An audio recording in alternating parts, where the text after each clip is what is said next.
जय हिंद मित्रांनो, आपल्या परळी शहरातील राष्ट्रध्वज लवकरात लवकर लावण्याबाबत हे निवेदन आहे माननीय मुख्याधिकारी साहेब, नगर परिषद कार्यालय परळी वैद्यनाथ 29/8/2023।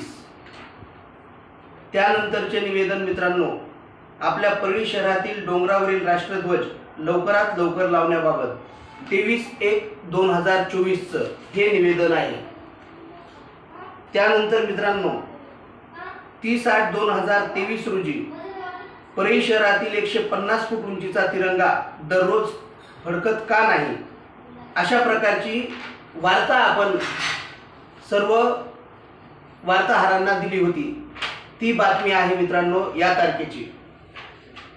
त्यानंतर मित्रांनो 5/11/2023 आपल्या परळी शहराचा डोंगरावरील तिरंगा हरवला आहे, अशा प्रकारची बातमी आपण लावली होती मित्रांनो 5/11/2023।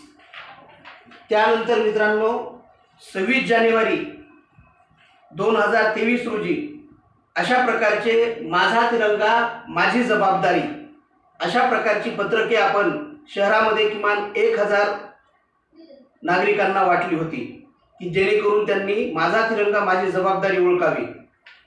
मित्रांनो, लाज वाटायला पाहिजे।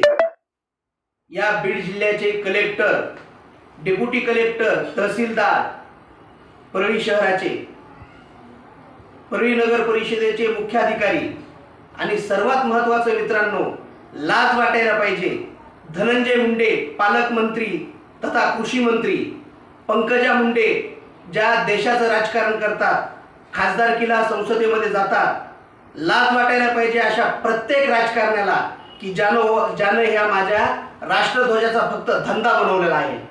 तुम्हाला कोणी सांगितलं होतं की राष्ट्रध्वज तुम्ही वर 150 फुटाच्या तिथं डोंगरावरचा राष्ट्रध्वज लावून परळी शहराचा सन्मान वाढवा म्हणून? अरे तो खांब जेव्हा तिथं दिसतो आमच्यासारख्या देशभक्तांना, त्यावेळेस आमचं हृदय असं रडतं। तुम्हाला पैसा, तुम्हाला कशामध्ये तुम्ही भ्रष्टाचार करता, तुमच्या प्रत्येक गोष्टीमध्ये, तुमच्या नगर परिषदेमध्ये, तुमच्या प्रत्येक व्यवहारामध्ये आज भ्रष्टाचार आहे। परंतु आमच्यासारखा सामान्य माणूस म्हणतो चला जाऊ द्या, खाऊ द्या, हरामखोर सर्व हे साले।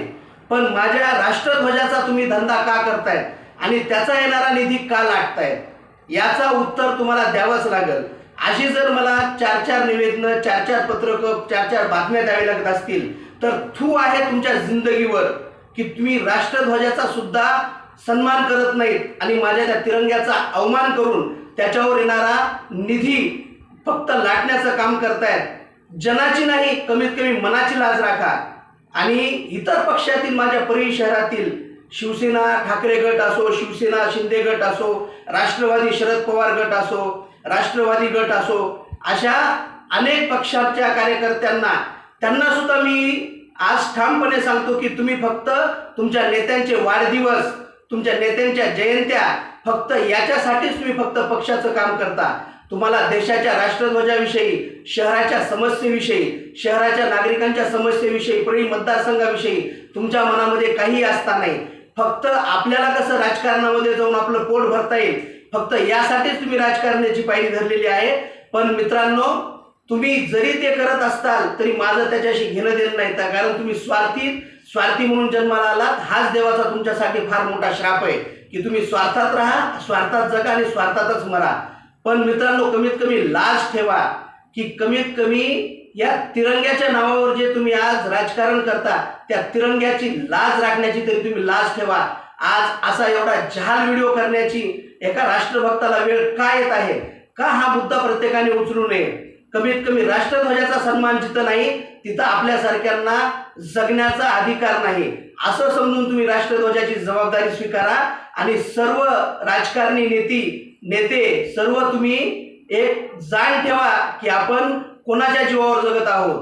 हा राष्ट्रध्वज, हा सन्मान, हा एकतेचं स्वरूप असणारा तिरंगा प्रत्येक जण माझा हिरवा, माझा निळा, माझा पिवळा, माझा लाल असे ध्वज घेऊन फडकत राहतो। धर्माचं राजकारण करण्यासाठी प्रत्येक जण पुढे येतो, धर्माच्या बद्दल प्रत्येक जण शुभेच्छा देतो। राम आएंगे, राम आएंगे, अरे राम आएंगे, राम क्या देके जाएंगे? सिर्फ तुमको गुलामी और सिर्फ नफरत की तुम्हारे दिलों में बीज बो के जाएंगे, वो दूसरा कुछ नहीं करेंगे। और ये सब करने वाले और कोई कुछ नाही आहे, हे सिर्फ राजनेता आहे। म्हणून मित्रांनो, तुम्हाला आजही मी सांगतो की तुम्ही फक्त राष्ट्रध्वजाबद्दल सन्मान ठेवा। तिरंगाच नाही राहिला तर तुमची एकता आहे, लोकशाही ही तुम्ही गुलामगिरीमध्ये जात आहे हे लक्षात ठेवा। जय हिंद, जय भारत।